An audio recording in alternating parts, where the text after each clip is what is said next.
शाळेच्या पहिल्याच दिवशी विद्यार्थ्यांचे जंगी स्वागत.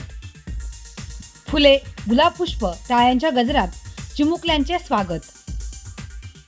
नवीन शैक्षणिक वर्षाच्या प्रारंभी तालुक्यातील विविध शाळांमध्ये विद्यार्थ्यांचे उत्साहपूर्ण वातावरणात जंगी स्वागत करण्यात आले. शाळेच्या पहिल्याच दिवशी विद्यार्थ्यांच्या स्वागतासाठी शाळा प्रशासन व पालकांनी विशेष तयारी केली होती. विद्यार्थ्यांचे गुलाब पुष्प देऊन स्वागत करण्यात आले. अनेक शाळांमध्ये आकर्षक सजावट देखील करण्यात आली होती. चिमुकल्या विद्यार्थ्यांच्या चेहऱ्यावर नव्या शैक्षणिक वर्षाचा आनंद आणि उत्सुकता पाहायला मिळाली. शिक्षकांनी विद्यार्थ्यांशी संवाद साधत त्यांना शाळेची माहिती दिली. तसेच अभ्यासाबरोबरच विविध उपक्रमांमध्ये सहभागी होण्याचे आवाहन देखील केले. यावेळी पालकांचीही मोठ्या संख्येने उपस्थिती होती. नवीन शैक्षणिक वर्षाचा पहिला दिवस विद्यार्थी, पालक आणि शिक्षकांसाठी उत्साहवर्धक व आनंददायी ठरला.